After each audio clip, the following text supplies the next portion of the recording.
기억 속의 들꽃 시작합니다.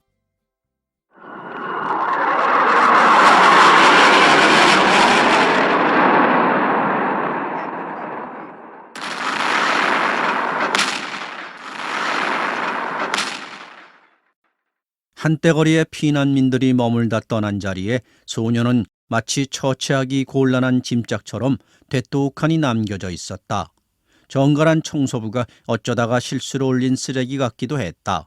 하얀 수염에 붉은 털옷을 입고 주로 굴뚝으로 드나든다는 서양의 어느 뚱뚱보 할아버지가 간밤에 도둑처럼 살그머니 남기고 간 선물 같기도 했다. 아무튼 소녀는 우리 마을 우리 또래의 아이들에게 어느 날 아침 갑자기 발견되었다. 선물치고는 무척이나 지저분하고 망측스러웠다. 미처 세수도 하지 못한 떼껍데기. 우리들 눈에 비친 그의 모습은 거의 거지나 다름없을 정도였다. 우리들 역시 그다지 깨끗한 편이 못 되는데도 그랬다. 먼저 쫓기는 사람들의 무리가 드문드문 마을에 나타나기 시작했다.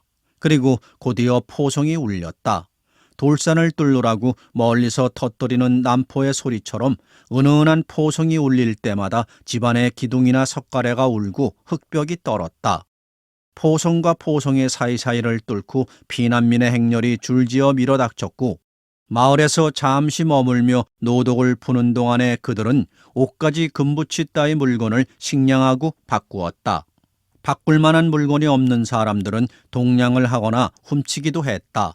그러다가 전보다 더 많은 사람들이 꽁무니에 포성을 매단 채 새롭게 밀어닥치면 먼저 왔던 사람들은 들어올 당시와 마찬가지로 몇 가지 살림살이를 이구지구 다시 호련히 길을 떠났다. 어느 마을이나 다 사정이 비슷했지만 특히 우리 마을로 유난히 피난민들이 많이 몰리는 것은 망경강 다리 때문이었다. 북쪽에서 다리를 건너 남쪽으로 내려오다 보면 자연 우리 마을을 통과하도록 되어 있었다. 우리가 알기론 세상에서 가장 긴 그 다리가 폭격에 의해 아깝게 끊어진 뒤에도 피난민들은 거룻배를 이용하여 계속 내려왔다. 인민군한테 당할 때까지 피난민들의 발길은 그치지 않고 있었다. 어른들은 피난민을 별로 달가워하지 않았다. 난생 처음 들어보는 별의별 이상한 사투리를 쓰는 그들이 사랑방이나 헛간이나 혹은 마을 정자에서 묵다 떠나고 나면 을에 집안에서 없어지는 물건이 생긴다는 것이었다. 굶주린 어린애를 앞세워 식량을 애원하는 그들 때문에 뒤주 속에 쌀바가지를 넣었다 꺼내는 어머니의 인심이 날로 얄팍해져갔다. 그러나 우리 어린애들은 전혀 달랐다. 어른들 마음과는 아무 상관없이 누나와 나는 피난민들을 마냥 부러워하고 있었다.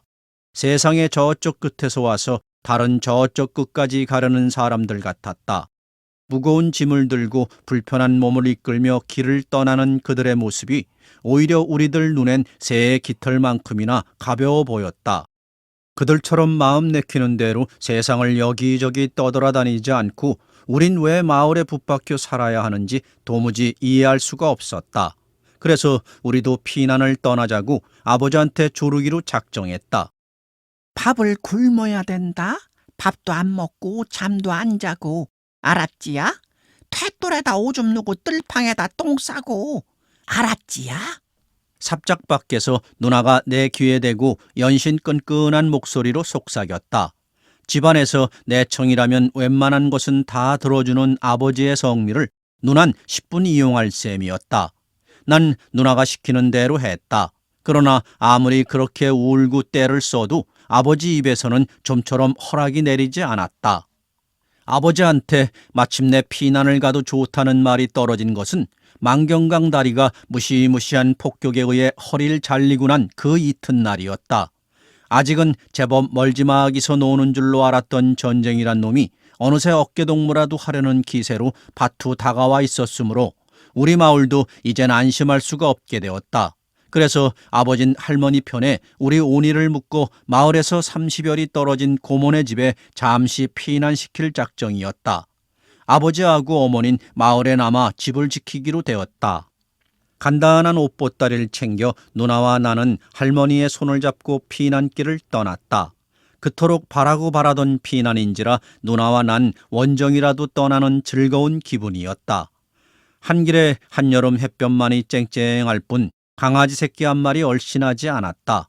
소리개 한 마리가 멀리 보이는 길가 공동묘지 위에 높이 떠 마치 하늘에다 못으로 고정시켜 놓은 박제의 표본인 양 오랫동안 꼼짝도 하지 않았다. 다 늦게 피난을 떠나는 사람은 아무도 없었다. 더구나 여느 피난민의 물결을 거슬러 북쪽을 향해서 먼 길을 가는 사람은 우리들 뿐이었다. 고모네가 살고 있는 마을은 북쪽 산골이었다. 거기 말고는 달리 피난 갈 만한 데가 없었다. 적막에 쌓인 공동묘지 옆을 지나면서도 나는 조금도 무서운 줄을 몰랐다. 남들처럼 우리도 지금 피난을 가고 있다는 흥분에 사로잡혀 임자 없는 무덤에 뻥 뚫린 여우 구멍을 보면서도 아무렇지도 않았다. 누난 오히려 한 수 더 떴다. 길가 아카시아 나무에서 잎을 따 손에 들고 한 개씩 똑똑 떼내면서 누난 학교 운동장에서나 하는 노래를 입속으로 흥얼거리고 있었다. 여우야 여우야 멍하니 밥 먹는다. 무슨 반찬? 개구리 반찬. 이불 밑에 이 잡아먹고 성장 밑에 빗 빨아먹고. 갑자기 누나가 노래를 뚝 그쳤다. 그때 한길 저쪽 멀리에서 뿌연 먼지 구름을 끌면서 달려오는 오토바이를 나는 보았다. 눈 깜짝할 사이에 나뭇가지와 잡초로 뒤덮인 두 개의 작은 언덕이 우리들 바로 코앞으로 확 다가들었다.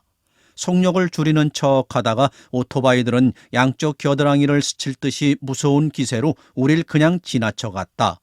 오토바이가 지나갈 때 나는 초록 덤불로 그럴싸하게 잘 위장된 눈초리와 쇠붙이에 반사되는 햇빛의 파편들을 볼 수 있었다. 난생 처음 인민군하고 맞닥뜨리는 순간이었다.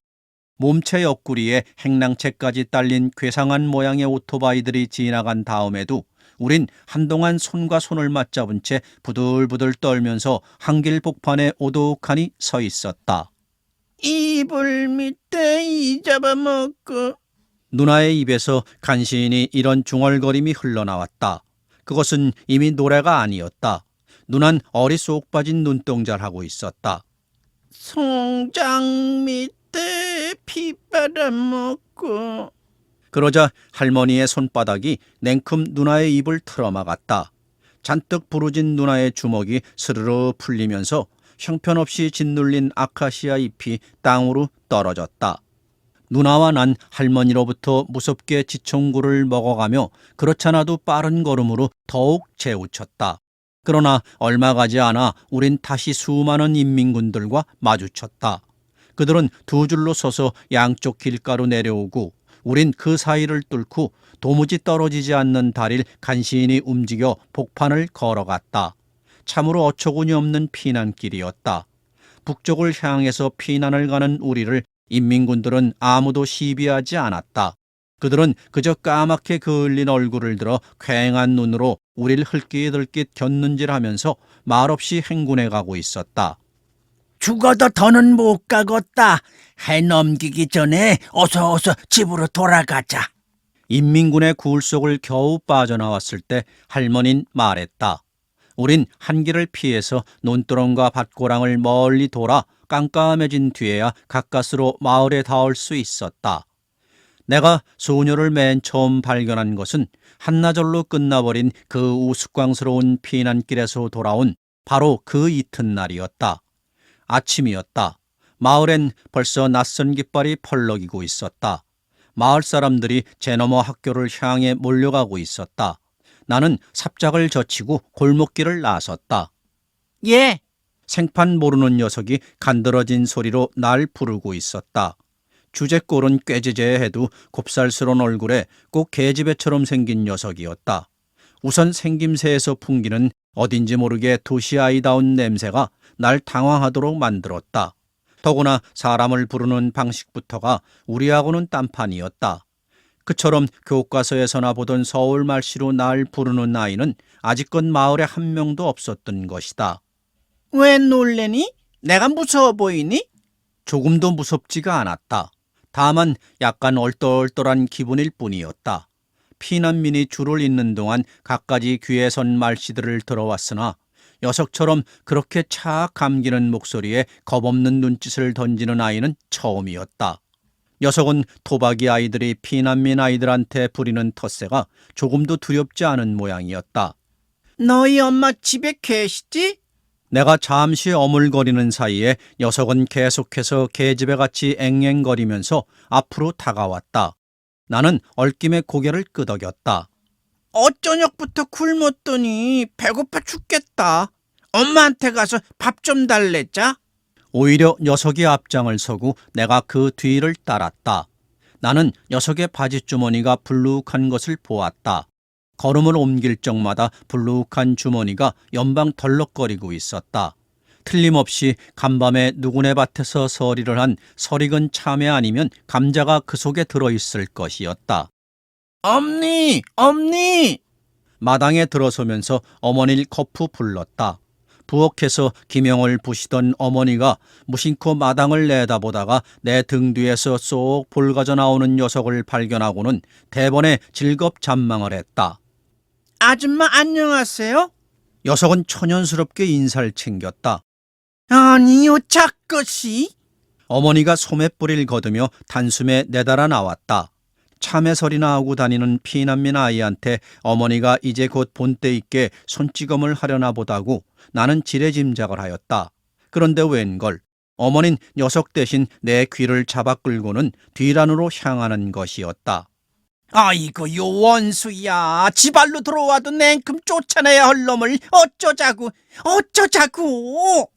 어머닌 내 머리통에 대고 거듭 군밤을 쥐어박았다.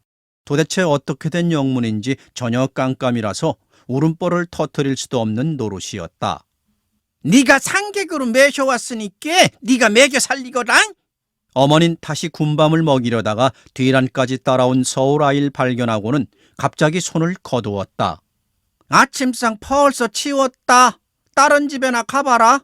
어머닌 얼음처럼 차갑게 말했다. 사나 새끼가 똑 지진맹키로 생긴 것이 영락없는 물반덕이구만. 혼잣말을 구시렁거리며 어머닌 한껏 야멸찬 표정을 하고 도로 부엌으로 들어가려 했다. 아줌마, 이때 녀석이 또 예의 그 계집애처럼 간드러진 소리로 어머니를 불러 세웠다. 다른 집에나 가보라니까. 아줌마한테 요걸 보여주려고요. 녀석은 엄지와 인지를 붙여 동그라미를 만들어 보였다. 그 동그라미 위에 다른 또 하나의 작은 동그라미가 노란 빛깔을 띠면서 날름 올라앉아 있었다. 뒤란 그늘 속에서도 그것은 충분히 반짝이고 있었다. 그걸 보더니 어머니의 눈에 환하게 불이 켜졌다. 아니, 너 그거 금가락지 아니냐?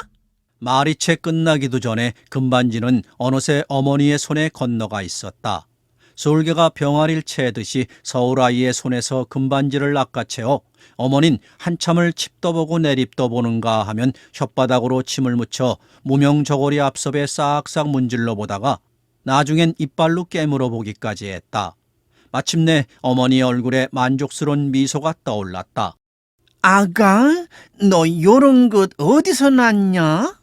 옷걸음에 실밥을 뜯어 그 속에 얼른 금반지를 넣고 웅숭 깊은 저 밑바닥까지 확실히 닿도록 두어 번 흔들고 나서 어머닌 서울 아이한테 물었다. 놀랍게도 어머니의 목소리는 서울 아이의 그것보다 훨씬 더 간드러지게 들렸다. 땅바닥에서 주웠어요. 숙부네가 떠난 다음에 그 자리에 가봤더니 글쎄 요게 떨어져 있잖아요. 녀석이 이젠 아주 의기양양한 태도로 당당하게 대답했다. 그 말을 어머닌 별로 귀담아 듣는 기색이 아니었다. 어머닌 연신 벙글벙글 웃어가며 녀석의 잔등을 요란스레 토닥거리고 쓰다듬어 주는 것이었다. 아가, 요단번에 또 요런 거 생기거들랑 다른 누구 말고 꼭 이 아줌마한테 가져와야 된다. 알았냐? 네, 그렇게 하겠어요. 어서 방 안으로 들어가자. 어린 것이 천리 타고 안서 부모 잃고 식구 놓치고 얼마나 배고프고 속이 작었냐. 이런 곡절 끝에 명선인 우리 집에서 살게 되었다. 마지막으로 마을에 남게 된 유일한 피난민이었다.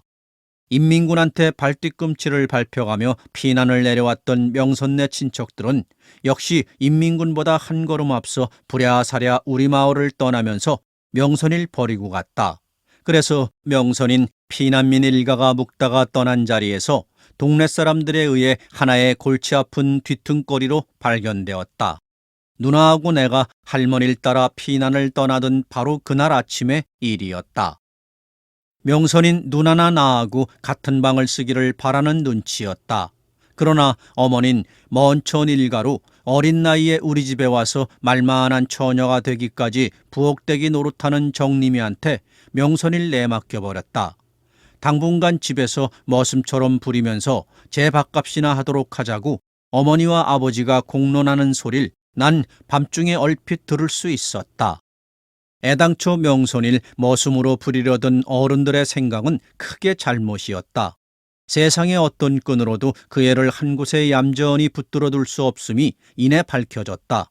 쇠여물로 쓸 꼴이라도 배우라고 낫과 망태기를 쥐어주면 그걸 그 애는 아무데나 내버리고 누나와 내 뒤를 길을 쓰고 쫓아오곤 했다. 한 번도 해보지 않은 일이라서 죽어도 못하겠다는 것이었다. 그 애가 자신 있게 할 수 있는 일이란 그저 먹고 노는 것뿐이었다. 흔히 닭들이 그렇듯이 흔히 개들이 그렇듯이 동네 아이들의 텃세가 갈수록 우심해져서 아무도 명선일 패거리에 넣어주려 하지 않았다. 어느 날 명선인 유독 까탈스럽게 우는 어떤 아이하고 대판거리로 싸움을 했다. 싸움을 하는데 역시 생긴 모양에 어울리게 상대방의 얼굴을 손톱으로 핥히고 머리끄덩이를 잡는 바람에 우리 또래 사이에서 크나큰 웃음거리가 되었다. 서울 아이들은 싸움도 가시네처럼 간사스럽게 하는 모양이었다. 상대방이 딴죽을 걸어 넘어뜨리고 위에서 덮쳐 누르고 한창 열세에 몰려 맥을 못 추던 명선이가 벼랑간 날라리 소리 비슷한 괴상한 비명과 함께 엄청난 기운으로 상대방의 몸뚱이를 벌렁 떠둥거뜨려 버렸다. 첫 번째 싸움에서 명선인 승리자가 되었다. 그리고 그 후로 계속된 두 번째, 세 번째 싸움에서도 을에 상대방의 밑에 깔렸다가 무서운 힘으로 떨치고 일어나서는 승리를 했다. 어느 날 명선인 부모가 죽던 순간을 나에게 이야기했다. 피난길에서 공습을 만나 가까운 곳에 폭탄이 떨어졌는데 한참 정신을 잃었다가 깨어나 보니 어머니의 커다란 몸뚱이가 숨도 못 쉴 정도로 전신을 무겁게 덮어 누르고 있더란 것이었다. 그래서 마구 소리를 지르면서 엄마를 떠밀었단다. 난 그때 엄마가 죽은 줄도 몰랐어. 그리고 명선인 숙부네가 절 버리고 도망치던 때의 이야기도 들려주었다. 실은 말이지, 숙부가 날 몰래 버리고 도망친 게 아니라 내가 숙부한테서 도망친 거야. 숙부는 귀에만 있으면 날 죽이려고 그랬거든. 숙부가 널 죽이려 한 이유가 뭐냐는 내 질문에 그 애는 무심코 대답하려다 말고 갑자기 입을 꾹 다물더니만 언제까지고 날 경계하는 눈으로 잔뜩 노려보고 있었다. 같은 방을 쓰는 정림이가 어머니한테 불평을 늘어놓기 시작했다. 원래 잠버릇이 험한 정림이가 어쩌다 다리를 올려놓으면 명선인 비명을 꽥꽥 지르며 벌떡 일어나 눈에다 불을 켜고 노려본다는 하소연이었다. 오랫동안 옷을 갈아입지 않아 명선이 몸에서 지독한 냄새가 난다고 정림인 오만상을 찡그리기도 했다. 갈아입을 여벌의 옷이 없는 줄 번연히 알면서도 정림이가 그처럼 사사건건 트집을 잡는 까닭은 나이 때문에 내외를 시작한 탓이라고 어머니가 말했다. 머스매하고 어떻게 한 방을 쓰란 말이냐고 정림인 처음부터 울상을 지었던 것이다. 가슴이 얼른 알아보게 봉긋 솟고 엉덩이가 제법 펑퍼짐해서 정림인 이제 처녀 티가 완연해져 있었다. 오래지 않아 명선일 머슴으로 부리려던 속셈을 어머닌 깨끗이 포기했다. 괜히 말썽이나 부리고 번둥번둥 놀면서 삼시세끼 밥이나 축내는 그 뒤퉁거릴 어떻게 하면 내쫓을 수 있을까 하고 궁리하는 게 어머니의 일과였다. 아버지 앞에서 어머닌 그동안 먹여주고 재워준 값과 금반지 한 개의 값어치를 면밀히 따지기 시작했다. 천지신명을 두고 하는 말이지만 간티 죄로 가지 않을 만침 혼다고 했구만요. 거기서 난리때 금가락지 한 동증은 똥가락지여. 금 먹고 금똥 싼다면 혹 몰라도 쌀토리 금쪽보다 귀한 세상인디. 그러니 전혀로 잡것을 어쩌지요? 밥을 굶겨봐.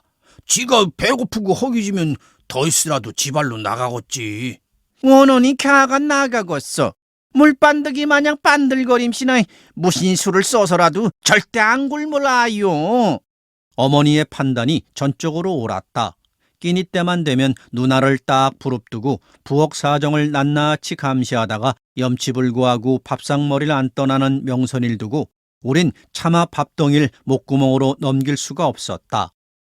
갈수록 밥 얻어먹는 서름이 심해지자 하루는 또 명선이가 금반지 하나를 슬그머니 내밀어 왔다.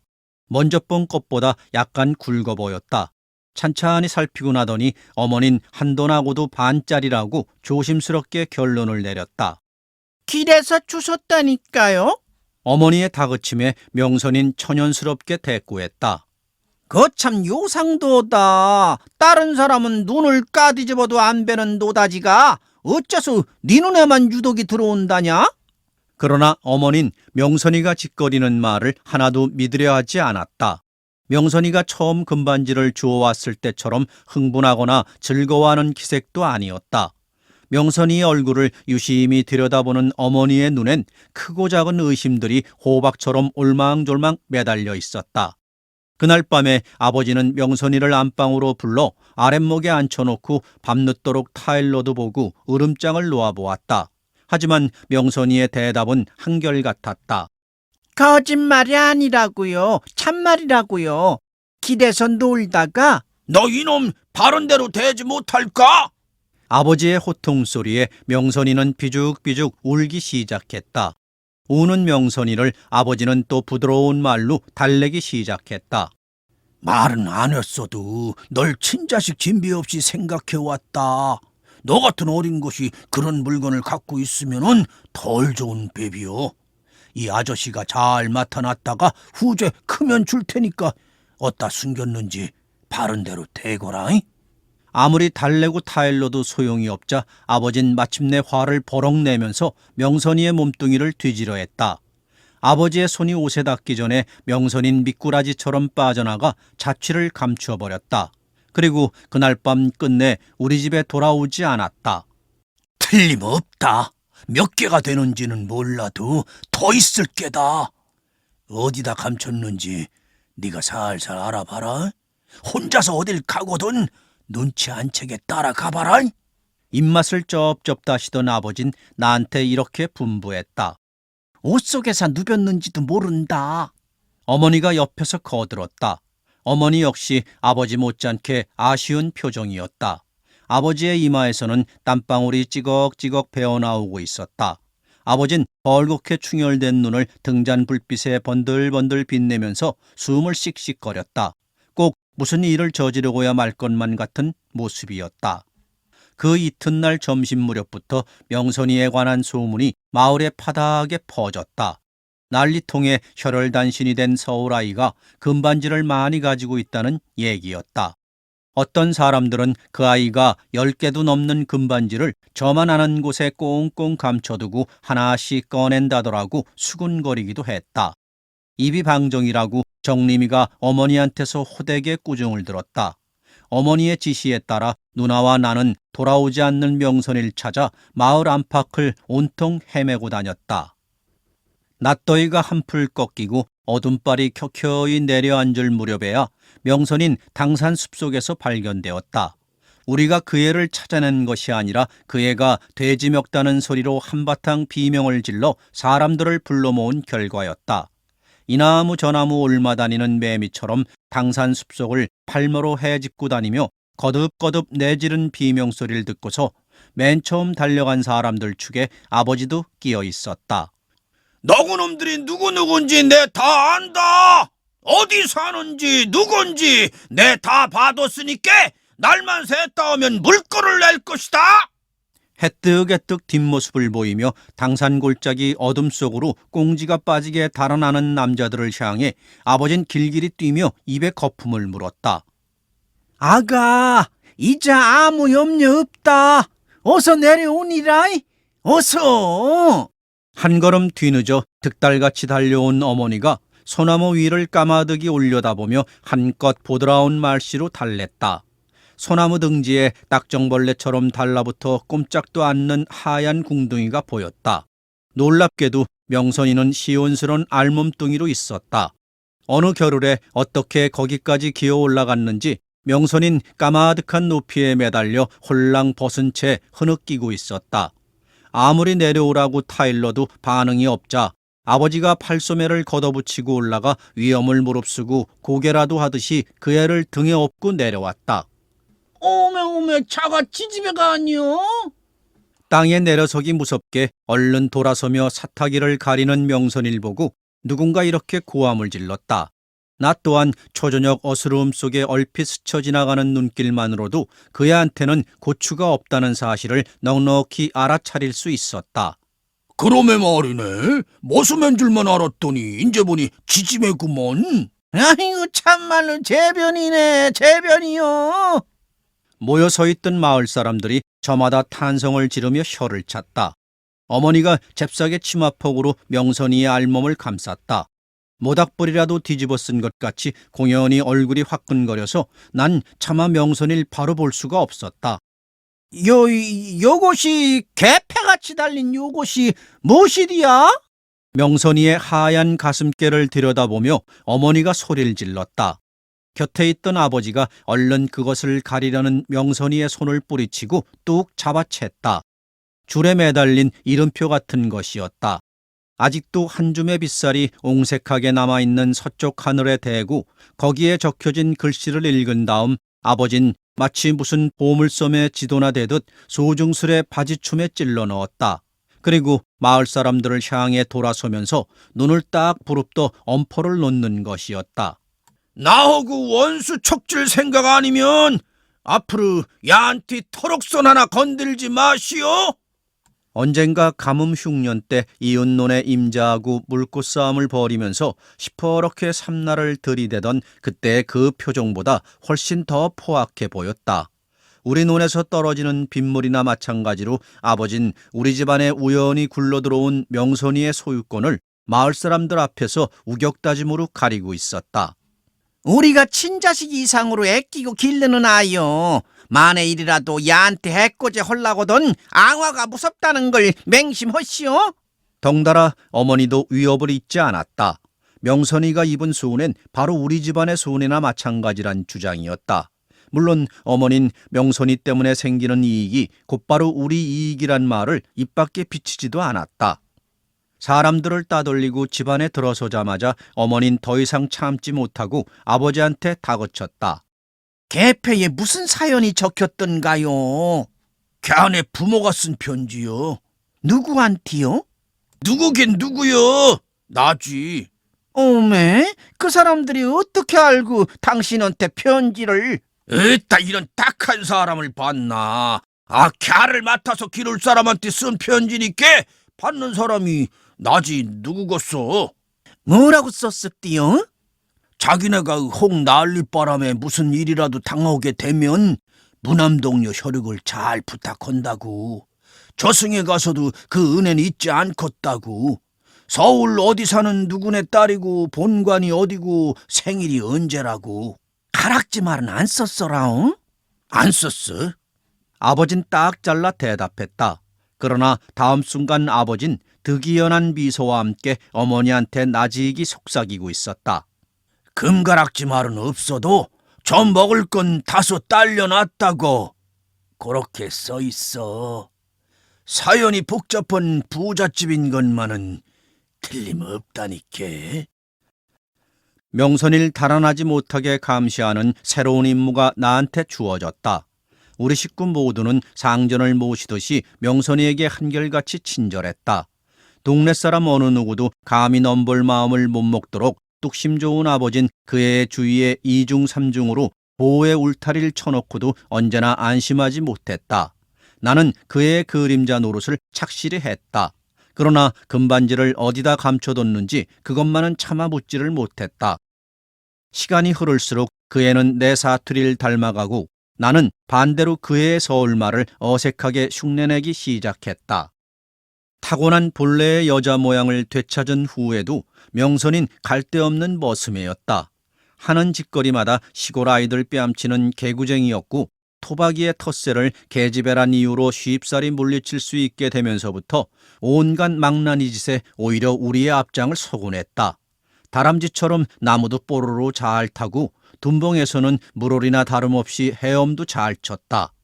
수놈 날개에 노랗게 호박가루를 칠해서 앞놈으로 위장하여 말잠자리를 우리보다 솜씨 있게 낚는가 하면 남의 집 울타리에 달린 호박에 말뚝도 받고 여름밤에 개똥벌레를 여러 마리 종이봉지 안에 가두어 어른이 담뱃불 흔드는 신용을 하면서 다가와 술래를 따돌리는 재간도 부릴 줄 알았다. 인공치하에서 학교가 쉬는 동안을 우린 마냥 키득거리며 떼뭉쳐 어울려 다녔다.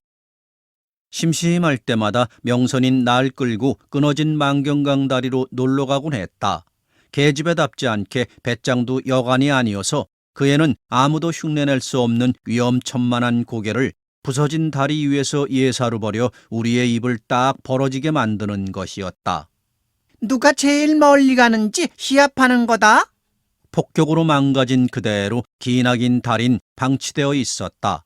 난간이 떨어져 달아나고 바닥에 커다란 구멍들이 뻥뻥 뚫린 채 쌀뜨물보다도 흐린 신누런 물결이 일렁이는 강심 쪽을 향해 곧장 뻗어나가다 갑자기 앙상한 철근을 엿가락 모양으로 어지럽게 늘어뜨리면서 달인 끊겨져 있었다. 얽히고 설킨 철근의 거미줄이 간댕간댕 허공을 가로지르고 있는 마지막 그곳까지 기어가는 시합이었다. 그리고 시합에서 승리자는 언제나 명선이었다.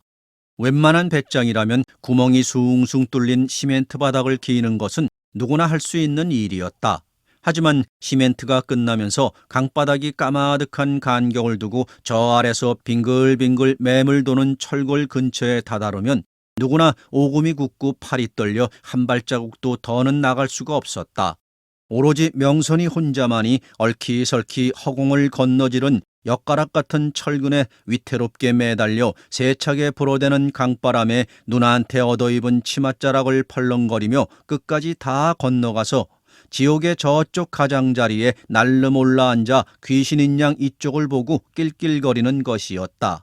그렇게 낄낄거리며 우리들 머슴의 용기 없음을 놀릴 때 그의 몸뚱이는 마치 너를 뛰듯이 위아래로 훌쩍훌쩍 까불리면서 구부러진 철근의 탄력에 한바탕 놀아나고 있었다. 어느 날 나는 명선이하고 단 둘이서만 다리에 간 일이 있었다. 그때도 그 애는 나한테 시합을 걸어왔다.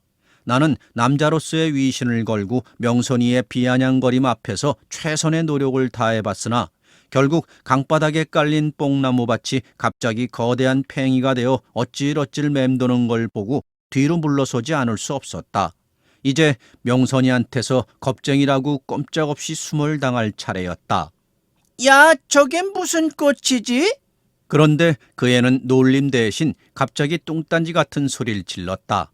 말 타듯이 철근 뭉치에 올라앉아서 그 애가 손바닥으로 가리키는 곳을 내려다보았다. 거대한 교각 바로 위 무너져 내리다만 콘크리트 더미에 이전에 보이지 않던 꽃송이 하나가 피어 있었다. 바람을 타고 온 꽃이 하나리 교각 위에 두껍게 쌓인 먼지 속에 어느새 뿌리를 내린 모양이었다. 꽃 이름이 뭔지 아니? 난생 처음 보는 듯한 해바라기를 축소해 놓은 모양의 동전만한 들꽃이었다. 쥐바라 숨꽃. 나는 간신히 대답했다.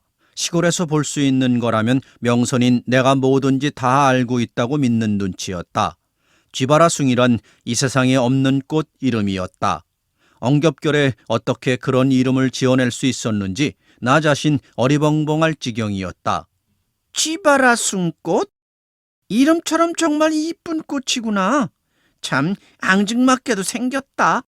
또 한바탕 위험한 고개 끝에 기어코 그 쥐바라숭이 꽃을 꺾어 올려 손에 들고는 냄새를 맡아보다가 손바닥 사이에 넣어 대궁을 비벼서 양산처럼 팽글팽글 돌리다가 끝내는 머리에 꽂는 것이었다. 다시 이쪽으로 건너오려는데 이때 바람이 휙 불어 명선의 치맛자락이 훌렁 들리면서 머리에서 꽃이 떨어졌다. 나는 해바라기 모양의 그 작고 노란 쥐바라숭이꽃 한 송이가 바람에 날려 신누런 흙탕물이 도도히 흐르는 강심을 향해 바람개비처럼 맴돌며 떨어져 내리는 모양을 아찔한 현기증으로 지켜보고 있었다. 우리가 명선이한테 순순히 얻어낸 금반지는 두 번째 것으로 마지막이었다. 아버지와 어머니가 온갖 지혜를 짜내어 백방으로 숨겨둔 장소를 알아내려 안간힘을 달래보았으나 금반지 근처에만 얘기가 닿아도 명선이는 입을 굳게 다문 채 침묵 속의 도리질로 완강히 버티곤 했다. 날이 가고 달이 갔다. 어느덧 초가을로 접어든 날씨였다. 남쪽에서 쳐올라오는 국방군에 밀려 인민군이 북쪽으로 쫓겨가기 시작한다는 소문이 돌았다. 생각보다 전쟁이 일찍 끝나 남쪽으로 피난 갔던 숙부가 어느 날 불쑥 마을에 다시 나타날 경우를 생각하면서 어머닌 딱할 정도로 조바심을 치기 시작했다. 내가 벌써 귀뜸을 해줘 어른들은 명선이가 숙부로부터 버림받은 게 아니라 스스로 도망쳤다는 사실을 이미 알고 있었다. 전쟁이 끝나기 전에 어떻게든 명선이의 입을 열게 하려고 아버진 수단 방법을 안 가릴 자세였다. 그날도 나는 명선이와 함께 부서진 다리에 가서 놀고 있었다. 예의 그 위험천만한 고개 장난을 명선인 한창 즐기는 중이었다. 콘크리트 부위를 벗어나 그 애가 앙상한 철근을 타고 거미처럼 지옥의 가장귀를 향해 조마조마하게 건너갈 때였다. 이때 우리들 머리 위에 하늘을 두 쪽으로 가르는 굉장한 폭음이 귓뺨을 갈기는 기세로 갑자기 울렸다. 푸른 하늘 바탕을 질러 하얗게 호주기 편대가 떠가고 있었다. 비행기의 폭음에 가려 나는 철근 사이에서 울리는 비명을 거의 듣지 못하였다. 다른 것은 도무지 무서워할 줄 모르면서도 유독 비행기만은 병적으로 겁을 내는 서울 아이한테 얼핏 생각이 미쳐 눈길을 하늘에서 허리가 동강이 난 다리로 끌어냈을 때 내가 본 것은 강심을 겨냥하고 빠른 속도로 멀어져가는 한 송이 쥐바라숭 꽃이었다.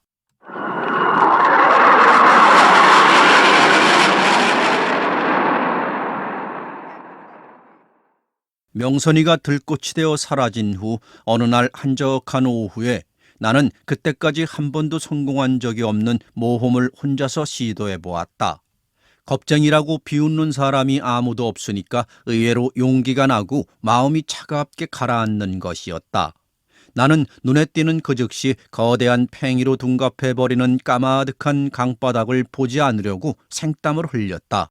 엿가락으로 흘러내리다가 가로지르는 선에 얹혀 다시 오르막을 타는 녹슨 철근의 우툴두툴한 표면만을 무섭게 응시하면서 한 뼘 한 뼘 신중히 건너갔다.